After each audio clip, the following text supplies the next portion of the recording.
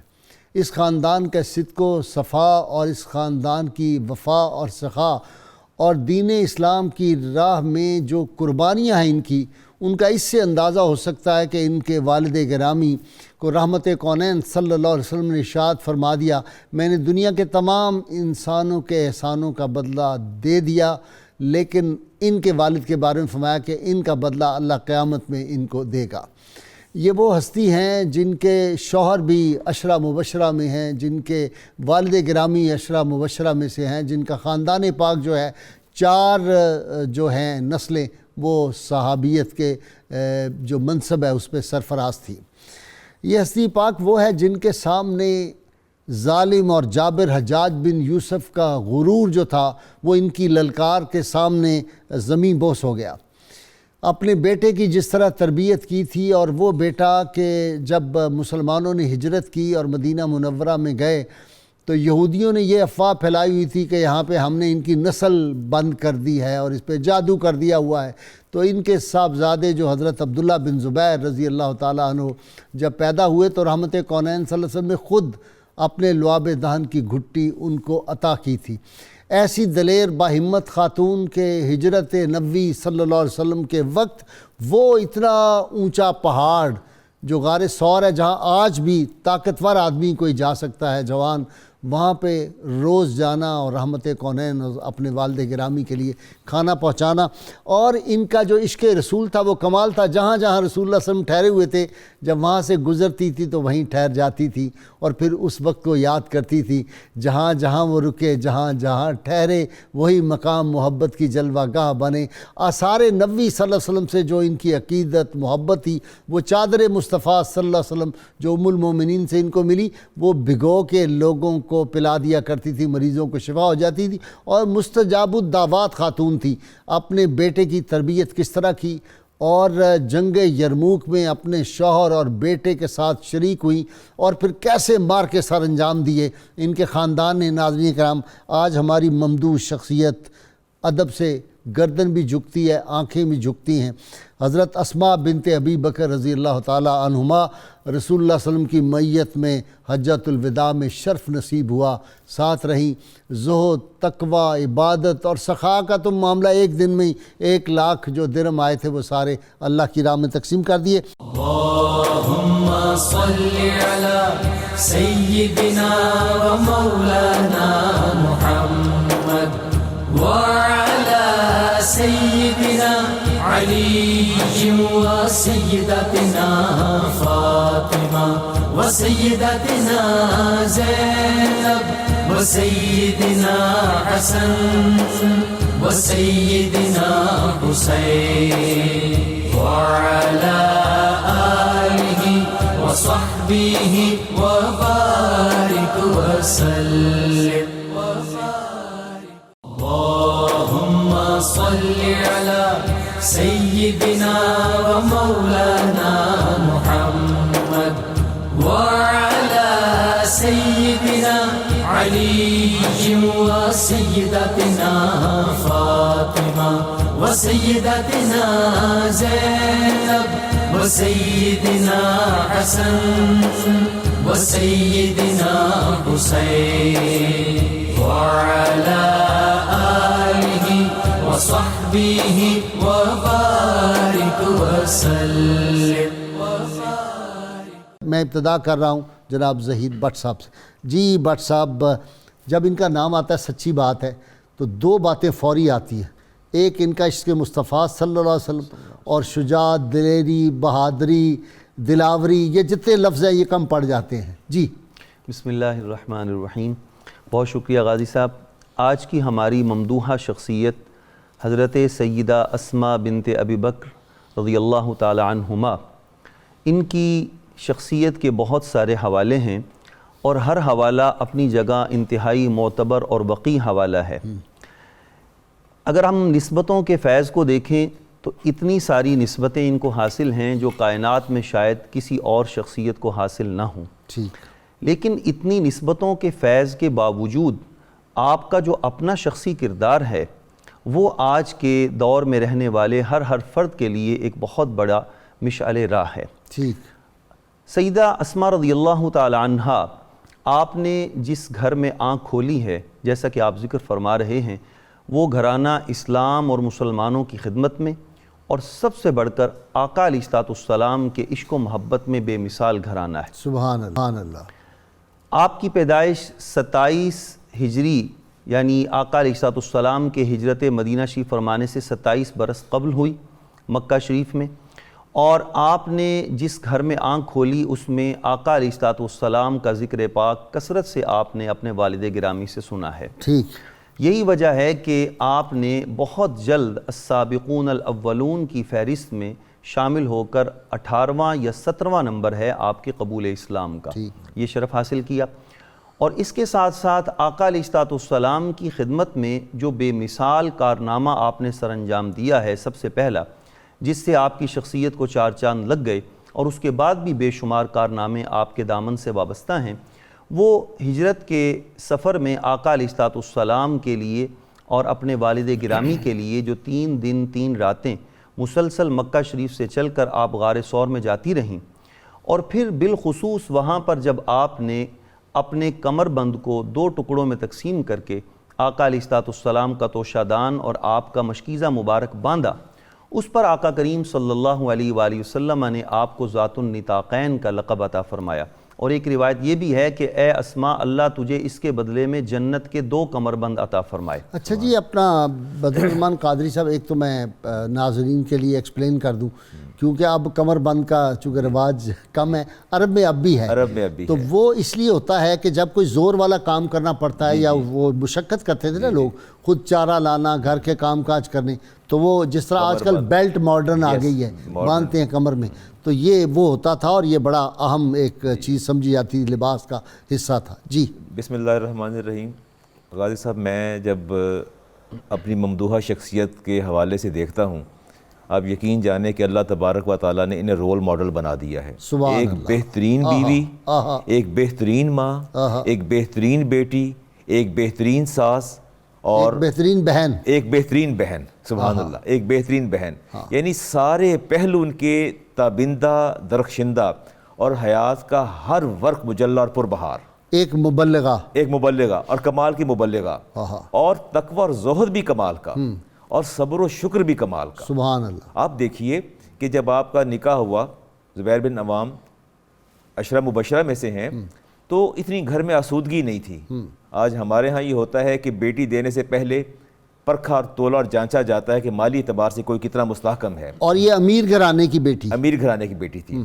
لیکن انہوں نے اس کے باوجود اگر گھر میں مشقت آئی ہے تو کام کیا ہے، اور کبھی شکوہ نہیں کیا، حرف شکایت زبان پر کبھی نہیں لائی. سبحان اللہ. اور اپنے شوہر کے شانہ بشانہ جو ہے یہ چلی ہیں، اور اونٹوں کے لیے چارہ، اس کے بعد گٹھلیاں چکی چلانی، اور پھر گٹھلیوں کو پیسنا، وہ کتنا مشکل ہے. آج بھی پیس کے دیکھیں. اچھا، آٹومیٹک مشین سے بھی پیسے نا، میں نے وہ جو اجوا کے بنوائی کئی دفعہ پاؤڈر، وہ اتنا مشکل ہے، وہ عام مشین کر ہی نہیں سکتی، اور لگتا ہے کہ شاید مشین ابھی خراب ہو جائے گی. یہ کیفیت ہو جاتی ہے. لیکن یہ خود اپنے ہاتھوں سے چکی کو پیسنا اور پھر اونٹوں کو کھلانا. آپ دیکھیں اتنی مشقت کے باوجود کبھی حرف شکایت زبان پہ نہیں آیا. تو میں سمجھتا ہوں قیامت تک آنے والی ہر مسلمان عورت کے لیے اگر یہ رول ماڈل ہے کہ اگر گھر کے اندر مشقت کرنی پڑ جائے اور شوہر کے شانہ بشانہ چلنا پڑ جائے، ساتھ دینا پڑ جائے، تو اس سے بہتر جو ہے ہمارے لیے رول ماڈل کوئی نہیں ہو سکتا. کبھی حرف شکایت زبان پر نہیں لائی. اور پھر یہ چیزیں زندگی کے اندر اس طرح چھا گئیں کہ آپ تصور نہیں کر سکتے کہ جب آسودگی آئی، مالی آسودگی اور کمال کی آسودگی تھی. ان دنوں پہ بھی اگر صاحبزادے آپ کو اچھا لباس دیتے فرماتے نہیں میں نہیں پہنوں گی, میرے لیے وہی موٹا لباس لے کے آ جاؤ.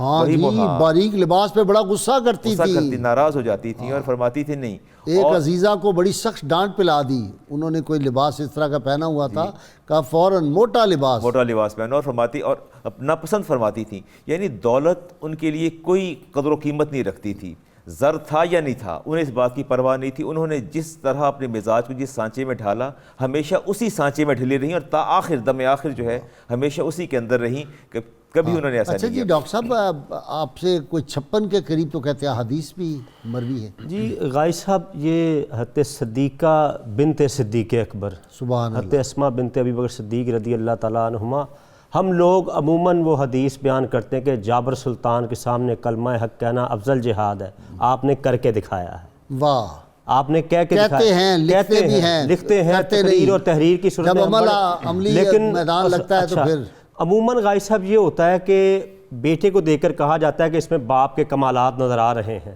ادھر دیکھیے حضرت اسماء بنت صدیق اکبر میں باپ کے کمالات نظر آ رہے ہیں, بیٹی میں بھی نظر آ رہے ہیں. سبحان اللہ. تیسری بات دیکھیے کہ آج پورے ہماری کائنات ورلڈ میں ورکنگ خواتین, ان کی کیا پرمیسز ہوتی ہیں, ورکنگ لیڈی جو ہوتی ہیں ان کی کیا پرمیسز ہوتی ہیں, کیا لیمیٹیشنز ہوتی ہیں.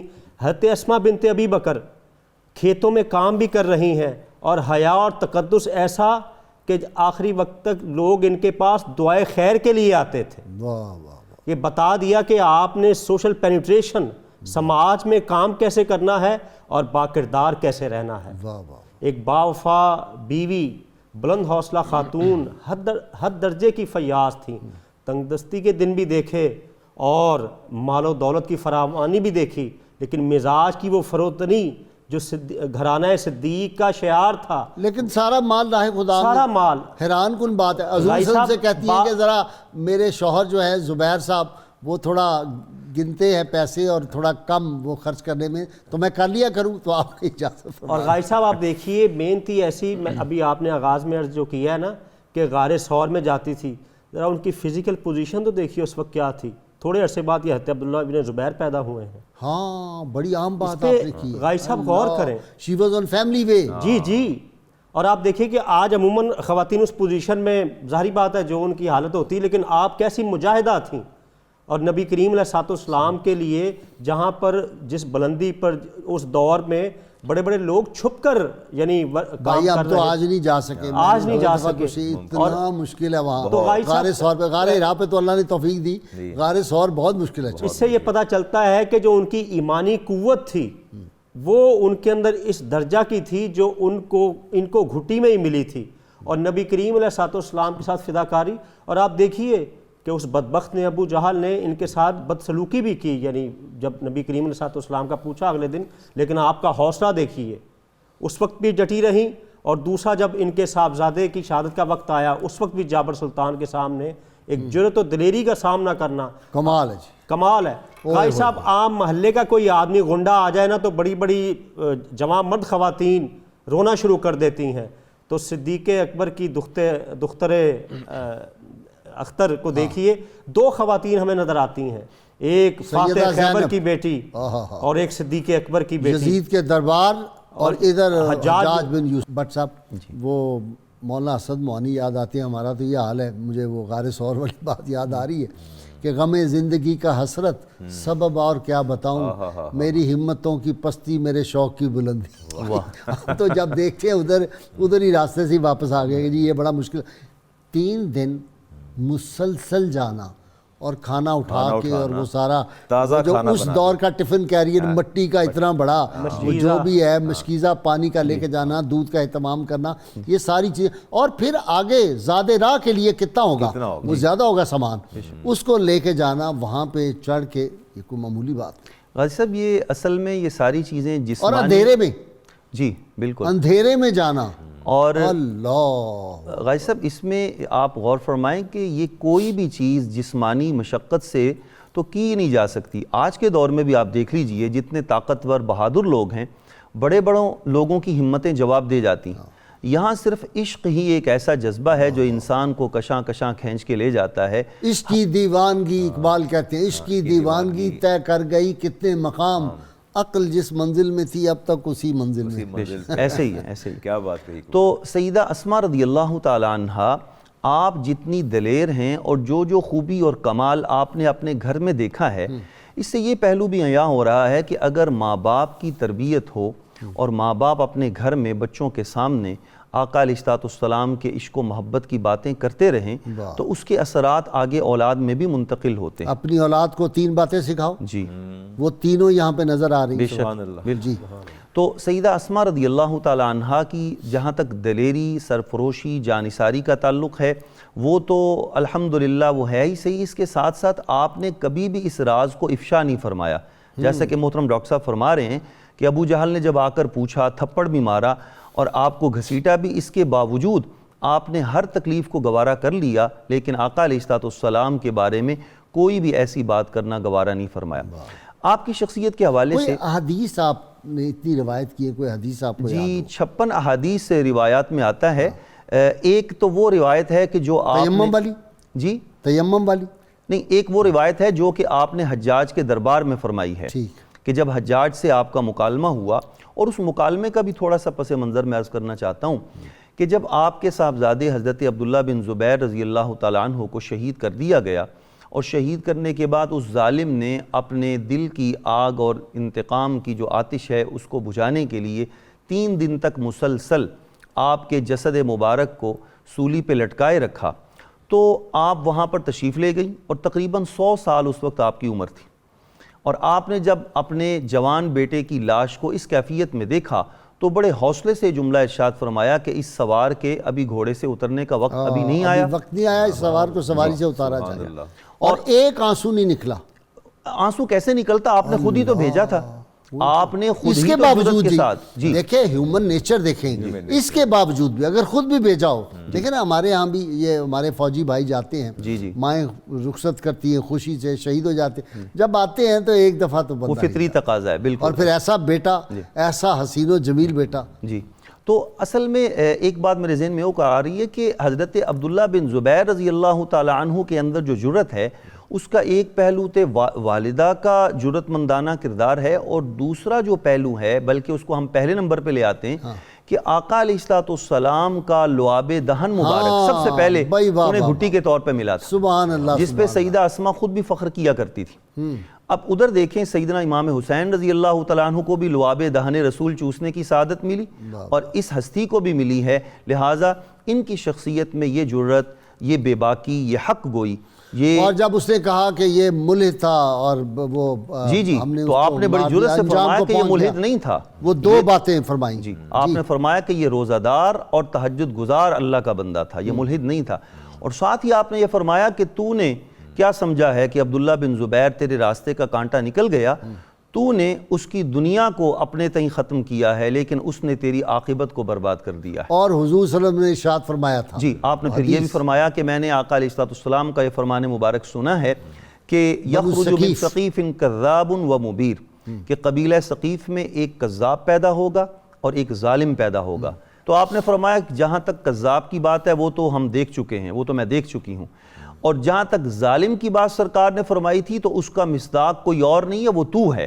اتنی جرأت کے ساتھ حجاج بن یوسف کو یہ فرمانا، تو تاریخ دان لکھتے ہیں کہ پھر وہ اپنا سر جھکا کر وہاں سے واپس چلا گیا شرمندہ ہو کر کہ یہ اس کا سارے کا سارا غرور سیدہ اسماء رضی اللہ تعالیٰ عنہا کی جرأت کے سامنے پاش ہو گیا۔ اچھا جی، رسول اللہ صلی اللہ علیہ وسلم کے ساتھ حج کیا، کتنی بڑی سعادت ہے، بہت بڑی سعادت ہے جی، اور یہ سعادتیں نے بارہا میسر آتی رہی ہیں، آپ بہت قریب رہیں رسالت مآب علیہ السلام کی اور منظور نظر تھیں، اور آپ بہت محبت فرماتے تھے۔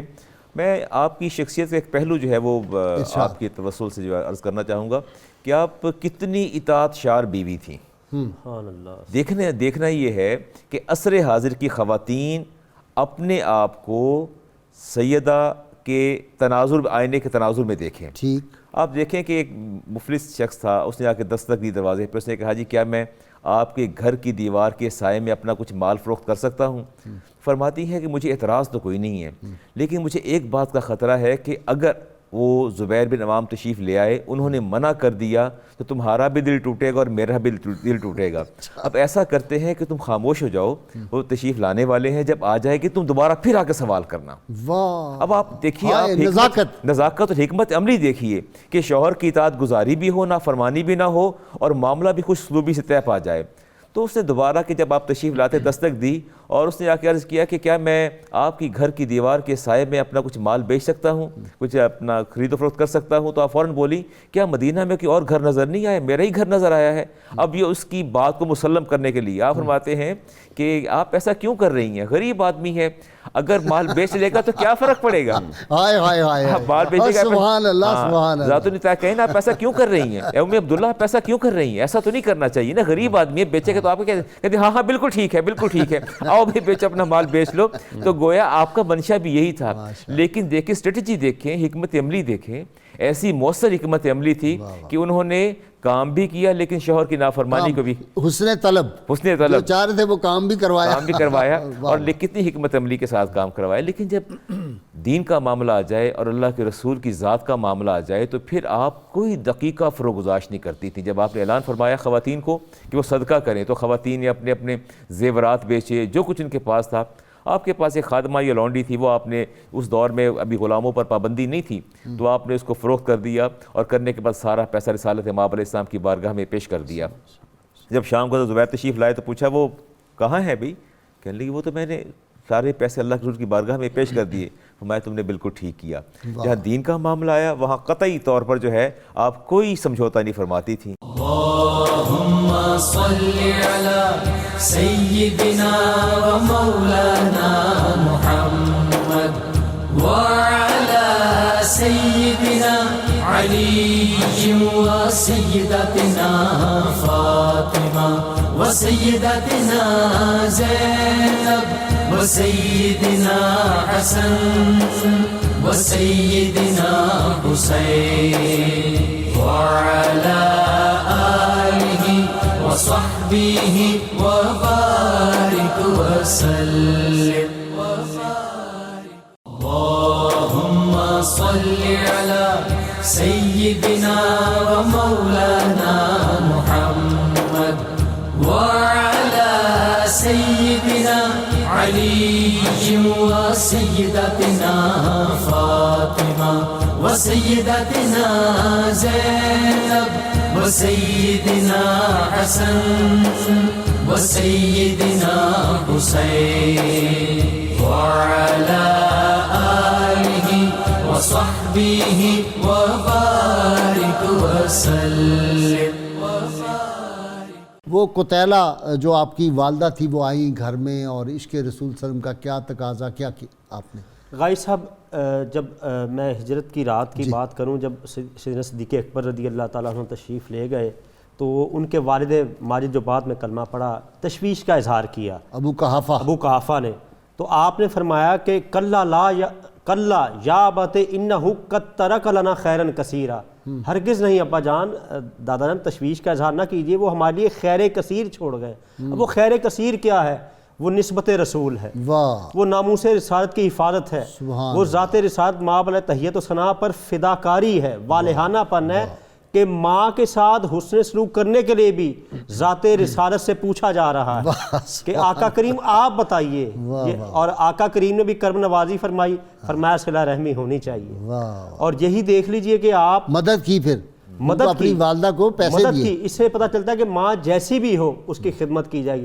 دوسرا عشق رسالت, سوائے ماں باپ کی ہر بات مانی جائے گی, خدمت کی جائے گی, سوائے اگر کوئی ناموس رسالت کا معاملہ ہے پھر باپ کی بھی بات نہیں مانی جائے گی, ماں کی بھی پرواہ. اچھا دوسرا یہ پہلو دیکھیے, وہ جبہ غازی صاحب, سیدہ کائنات, آثار رسول صلی اللہ علیہ وسلم, آثار رسول کی. اور نبی کریم علیہ السلام نے نہیں فرمایا تھا کہ اس جبے کو لینا, اور لوگ آتے آپ جبے کو بھگوتی, اس کا پانی, اس کا دھون بیماروں پر چھڑکتی, لوگوں کو شفا ہو جاتی. یہ شرک نہیں تھا غازی صاحب؟ اس گھرانے کے لیے نبی کریم علیہ السلام فرما چکے, صدیق اکبر ان سے زیادہ موحد کون ہو سکتا ہے؟ ان سے زیادہ موحد کون ہو سکتا ہے جو سچوں کے امام ہیں. تو سچوں کا طریقہ یہی ہے, آثار رسول کی حفاظت کرتے ہیں, ان سے محبت کرتے ہیں.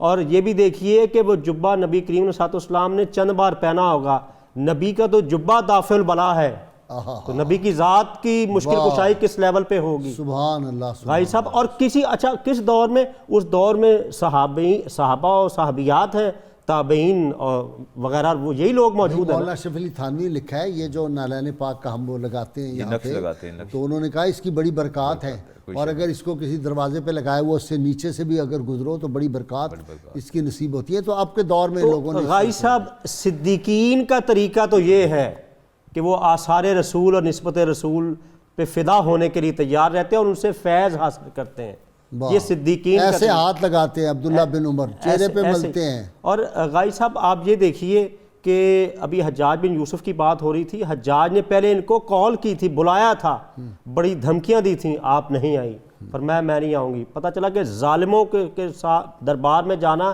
اہل حق اور اہل مروت کا شیوا نہیں۔ اچھا جی بٹ صاحب، وہ کہتے ہیں جگر نے غالباً کہا ہے کہ ہاں جو حق کی خاطر جیتے ہیں مرنے سے کبھی ڈرتے ہیں جگر، جب وقت شہادت آتا ہے دل سینوں میں رقصاں ہوتے، ایسے جس شان سے کوئی مقتل میں گیا وہ شان سلامت رہتی ہے۔ ماں کے پاس آتے ہیں کہ اب ساتھی بھی کئی ساتھ چھوڑ گئے، انہوں نے گھیرا تنگ کر لیا، سب کچھ ہو گیا، اب آپ کیا فرماتی ہیں؟ جب آپ اپنی والدہ حضرت سیدہ اسماء رضی اللہ تعالیٰ عنہ کے پاس آئے تو آپ نے فرمایا بیٹا اب تمہارے لیے پیچھے ہٹنے کا کوئی چانس نہیں ہے، کوئی راستہ نہیں ہے، تم یا تو مردانہ وار لڑ کے شہید ہو جاؤ۔ پہلے کہا کہ یہ بتاؤ کہ تم حق کے راستے پہ تھے، جی، اگر تو تم حق کے لیے لڑ رہے تھے پھر تو کوئی جان کی پرواہ نہیں، پھر جان کی اگر تم کسی اور لالچ کے لیے لڑ رہے تھے تو پھر تم نے اپنا بھی نقصان کیا اور اپنے ساتھیوں کو بھی شہید کرا۔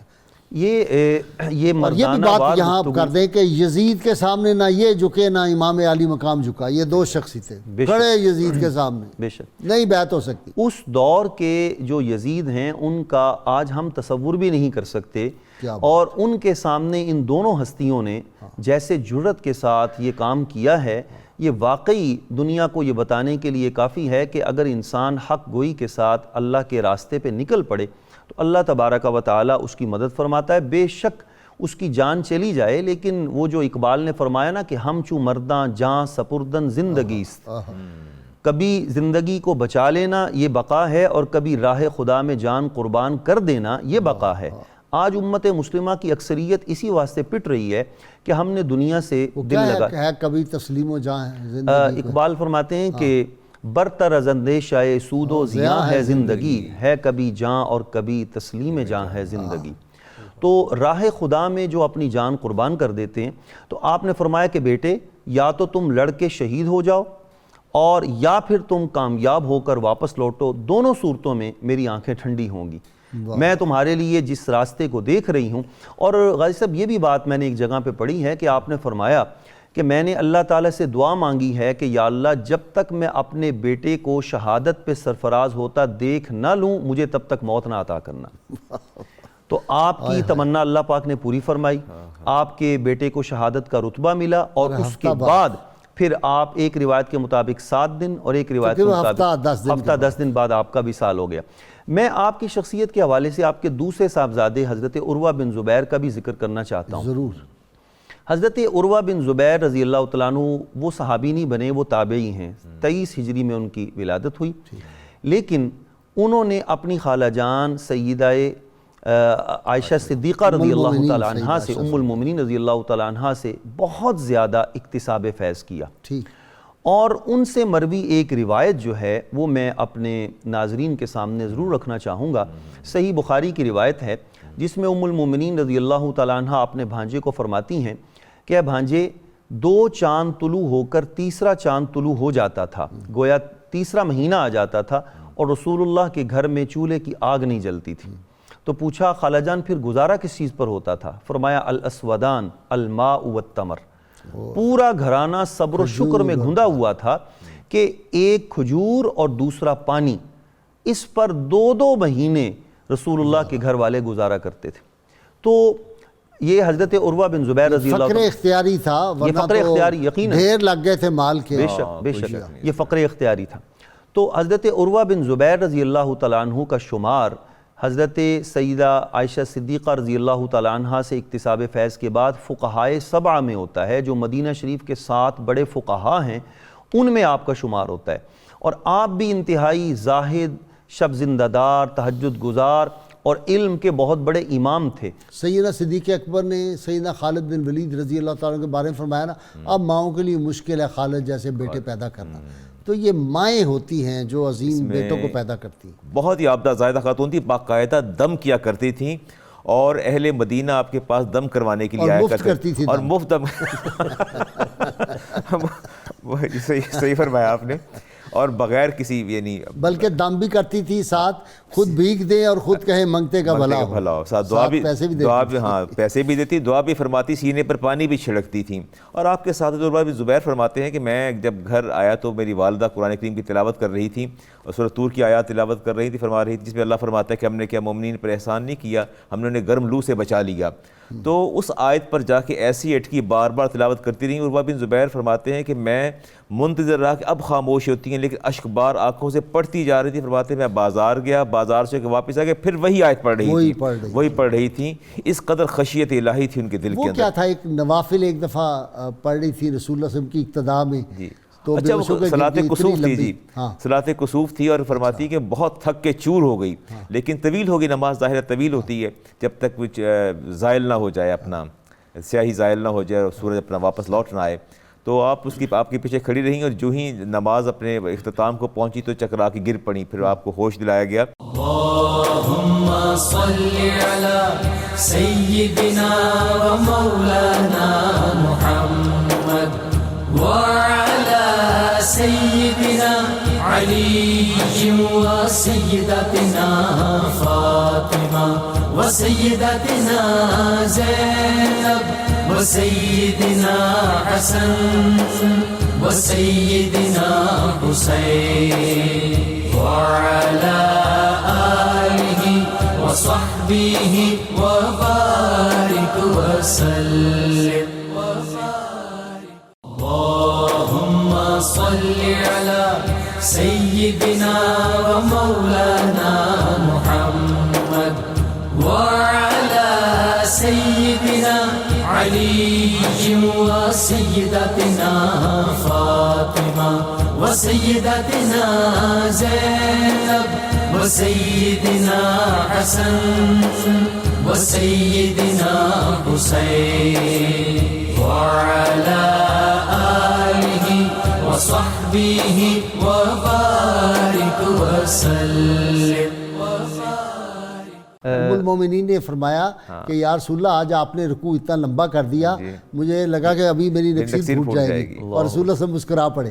وہ اس طرح کی باتیں حضور کے لیکن دیکھیے اتنی طوالت کے باوجود انہوں نے اپنی قوت کو مجتمع رکھا ہے، اور آپ کھڑی رہی ہیں، سلام کے بعد جو ہے وہ آپ چکرا کے گری ہیں، وگرنہ اللہ تعالیٰ نے ان کو ہمت عطا فرمائی، عبادت وہ ذوق بھی تھا اور لذت بھی تھی عبادت کی، اور اپنی قوت کو مجتمع رکھا، اپنی سوچ کو مجتمع رکھا، اور آپ نے وہیں کھڑے ہو کے پوری نماز آپ نے عطا فرمائی۔ ڈاکٹر صاحب، غازی صاحب، خواتین کے لیے سیلف ڈیفنس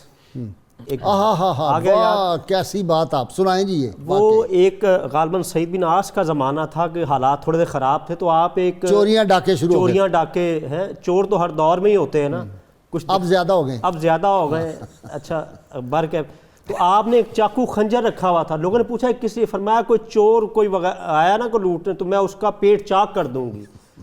عصر حاضر کی خواتین کو سیلف ڈیفنس کے حوالے سے سیدہ اسماء بنت ابی بکر نے 2 پہلو عطا کیے ہیں۔ ایک ہے تقدس، جو پہلا ہے 100 برس کی عمر بھی ہو گئی ہے، لیکن حیا اور وقار اور پردہ اور عبادت اور زہد۔ انہوں نے دین کب سیکھا ہے؟ جا کر شیخ کے گھر میں، پلے کالج کے چکر میں، مرے صاحب کے دفتر میں۔ اور اکبر الہبادی کہتا ہے طفل میں بو آئے کیا، ماں باپ کے اعتبار کی، دودھ تو ڈبے کا ہے، تعلیم ہے سرکار کی۔ گیری ملر جی جو امریکن تھے، مسلمان ہو گئے بعد میں، انہوں نے لکھی کتاب امیزنگ قرآن، اور کتابیں بھی لکھی۔ اس نے کہا لوگوں نے 14 صدیاں ضائع کر دی، پہلے ہی محمد صلی اللہ علیہ وسلم نے جو کچھ فرمایا تھا یہ کھاؤ یہ پہنو وہ پہن لیتے تو بچ جاتے.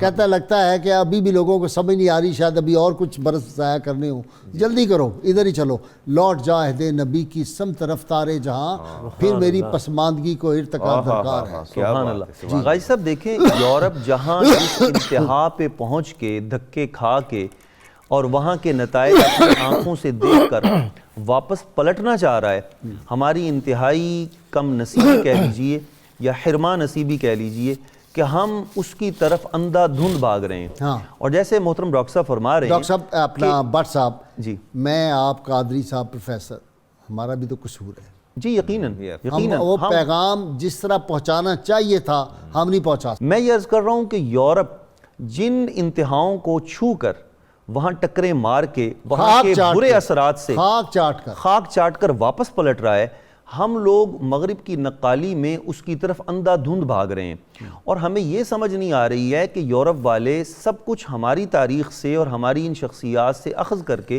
انہوں نے اپنا اتنا کچھ بنا لیا ہے. ایک دفعہ غازی صاحب وہاں انہوں نے ہمیں ایک کورس کروایا، فیملی لا کورس. اس میں انہوں نے بتایا کہ ہم نے بچے کی پیدائش کے ساتھ ہی اس کا وظیفہ رکھ دیا ہے.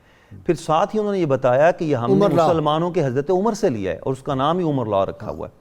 تو اب دیکھیے کہ ہماری تہذیب، ہماری ثقافت، ہمارا کلچر جس میں شرم و حیا بھی ہے، تقدس بھی ہے، عفت و عصمت بھی ہے، اور اس کے ساتھ ساتھ گھریلو معاملات. اب ایک عورت جو باہر کے کام کاج بھی کرتی ہے، گھر کے معاملات کو بھی مینٹین رکھتی ہے، شوہر کی اطاعت بھی کرتی ہے، بچوں کی خدمت بھی کرتی ہے. آج کل کی خواتین کہتی ہیں اگر ہم یہ سارے کام کریں تو ہمارے پاس وقت کہاں بچتا ہے. وقت تو یقیناً ہے، لیکن جب وہ وقت فیس بک پہ ضائع کر دیا جاتا ہے، دنیاوی لغویات اور خرافات پہ ضائع کر دیا جاتا ہے. اب جب سیدہ اسماء رضی اللہ تعالیٰ عنہا کا اس حوالے سے ہم شخصیت کا جائزہ لیتے ہیں تو اللہ پاک نے آپ کے وقت میں کتنی برکت رکھی ہے کہ آپ سارے گھر کے کام کاج بھی کرتی ہیں، تلاوت قرآن بھی فرماتی ہیں، عبادت میں بھی آپ انتہا کو پہنچی ہوئی ہیں، اور شوہر کی اطاعت میں اور بچوں کی خدمت میں بھی آپ بے مثال ہیں. گویا آج کے دور میں بھی اگر ہماری مائیں، بیٹیاں اور بہنیں ان شخصیات کو رول ماڈل بنا لیں تو کوئی وجہ نہیں ہے کہ ہماری آنے والی نسلیں جو ہیں. قادری صاحب یہ جو طوطا ہر ایک کے ہاتھ میں آ گیا ہے نا، اس کے کچھ فائدے بھی ہیں یقیناً، لیکن میں تو سمجھتا علم کا بھی جنازہ نکال دیا. چلیں وہ کیا آپ کہتے ہیں وہ جو حدیث کی ہے ایک سائٹ، اس کو کیا کہتے ہیں؟ شاملہ. ہاں شاملہ. چلو اس کی حد تک تو ٹھیک ہے، یا اس طرح کی اور چیزیں. لیکن اب تو ہر چیز گوگل سے تلاش کرتے ہیں. کتاب سے شوق ختم ہو گیا، علم سے حافظہ ختم ہو رہا ہے. وہ کہتے ہیں جب ضرورت پڑے گی میں گوگل سے نکالوں. سارا انحصار جو ہے اس علم پر آ گیا، گوگل پہ آ گیا اور فیس بک پہ آ گیا. یہ کتاب کی تو اپنی برکت ہے. آپ یقین جانیے کہ آپ کتاب کو ہاتھ میں تھام لیں، آپ کو صاحب کتاب کا جو ہے تقویٰ سمجھ آ جائے گا، اس کا زہد سمجھ آ جائے گا اور تاثیر محسوس ہوتی ہے. کتابیں پاس پڑھی ہو نا، ایک خاص لطف آتا ہے، خاص لطف آتا ہے. اور میں سمجھتا ہوں ہمارا تو مزاج یہ کہ ہم کتاب پڑھنے سے پہلے مصنف کے لیے دعا کرتے ہیں اور اس کے لیے فاتحہ خوانی کرتے ہیں کہ اللہ تعالیٰ اس کی قبر پر رحمت نازل فرمائے. لیکن سارا سلسلہ ختم ہو گیا. فیس بک پہ آپ کیا کریں گے، گوگل پہ آپ کیا کریں گے؟ تو گویا ایک ہماری قوم کا بہت بڑا المیہ ہے. اور جو چیزیں کتاب کو پڑھ کے ازبر ہوتی ہیں وہ گوگل کو دیکھ کے یا فیس بک کو دیکھ کے. وہاں کی یونیورسٹی اور کالجوں میں ڈاکٹر صاحب آپ کو پتہ ہے نہیں لے جا سکتے آپ موبائل. پابندی ہے، باہری پابندی ہے، نہیں لے جا سکتے. ادھر بھی لگ جائے گا. یہاں تو ہر جگہ موبائل ہی. کتاب کی بات ہو رہی ہے، قرآن کریم کے بعد یہ ثابت ہے کہ کئی کتابیں بڑی بابرکت ہیں. بخاری کو دیکھ لیجئے، کتاب الشفاء دیکھ لیجئے، اور کتاب سے ہی ان عظیم لوگوں کی حیات کا پتہ چل رہا ہے. اور ذالک الکتاب جو کہا تو کتاب سے رشتہ جوڑنے کی بات ہے. مجھے تو لگ رہا ہے یہ ہماری کتاب کی آخری صدی ہے. ہر چیز ہمارا بچہ اس کا حافظہ کیا، وہ بنیادی کتب کے نام موجود نہیں پتہ لگتے ان کو. تو جب پڑھتے نہیں ہیں، اور غازی صاحب کتاب وہ جب لفظوں کو پڑھتے ہیں نا تو کتاب کا مؤلف ایسے لگتا ہے آنکھوں کے سامنے آ گیا، اور اس سے ملنے کی جو خواہش ہے وہ اور تو تڑپ پیدا ہو جاتی کہ اس سے ملا جائے. کیسے کیسے صالحین کے تذکرے ہم کتابوں میں پڑھتے ہیں. بالخصوص آج کی جو ممدوحہ شخصیت ہے ان کا ذکر پڑھ رہے ہیں، یہ کتابوں کے ذریعے ممکن ہوا نا. اور ان کا ذکر خیر، انہوں نے جو ایک جملہ کہا تھا نا آخر میں، میں وہ عرض کرنا چاہوں گا، اپنے بیٹے سے فرمایا تھا جب وہ آخری وقت میں آئے تھے. کہا بیٹا قتل کے خوف سے ذلت آمیز صلح بہتر نہیں، راہ حق پر قائم رہو. تو ہم سب کو بھی راہ حق پر قائم رہنا. وہ جو انہوں نے کہا کہ اماں جان مجھے ڈر ہے، یہ بڑے ظالم ہیں اور بڑے گھٹیا کمینے لوگ ہیں، یہ میری لاش کا مسئلہ کریں گے. تو انہوں نے کہا بکری جب ذبح ہو جاتی ہے کھال تو اس اتارنے کا سے کیا، کیا اس فرق کی پڑتا ہے؟ چانپیں الگ، بوٹیاں الگ ہاں، ہوتی جو رہیں، اور پھر کوئی خود پرواہ ان پارا وجود کا خود اس کی تجہیز و تکفین میں حصہ لے رہی ہیں، فرماتی ہیں کہ انہی علیحدہ علیحدہ ٹکڑوں پر ہی اللہ کی رحمت نازل ہوتی ہے۔ کشتگان خنجر تسلیم تسلیم را ہر زماز غیب جانے دیگر است، جن کی یہ منزل ہوتی ہے ان کو پھر پرواہ نہیں ہوتی ہے کیا ہوتا ہے۔ ہم نے دیکھا ہے ٹینکوں کے نیچے نہیں ہمارے فوجی، بالکل، یہ جو سیالکوٹ کے محاذ غازی پہ صاحب سن یہ 65 وہی ہوا تھا۔ ایموشنز فیلنگز ہیں جو ٹریول کرتی ہیں، یہ ہم صالحین کا ذکر کس لیے ادھر ذکر کرتے ہیں؟ اب ان کا فیضان پہنچتا ہے، ان کا فیضان ہے، ان کا فیضان پہنچتا ہے، یہ نظریات کی بھی ٹریولنگ ہے، یہ ان کا صحیح ہے۔ فیضان ہے غازی صاحب جو ہم تک صحیح پہنچا ہے۔ کتاب الشفا سے جی آج یہ ہچکی کا علاج ہے۔ 3 سانس میں پانی پیے اور ہر سانس میں 7 مرتبہ اللہ تعالیٰ کا اسم گرامی یا حفیظ پڑھے، انشاءاللہ تعالیٰ بہت جلد ہچکی ختم ہو جائے گی۔ شرط یہ ہے اول و آخر کوئی بھی درود پاک جو آپ کو آتا ہو 11 مرتبہ ضرور پڑھیں۔ حضرت خواجہ نظام الدین محبوب الہی رحمہ اللہ ارشاد فرماتے ہیں، دانا اور عقل مند شخص وہی ہے جو پیش آنے والے سفر یعنی موت کے لیے تیاری کرے اور اپنے ساتھ کچھ زیادہ سفر بھی رکھے۔ اللهم صل على سيدنا ومولانا محمد وعلى سيدنا علي وسيدتنا فاطمة وسيدتنا زينب وسيدنا حسن وسيدنا حسين وعلى آله وصحبه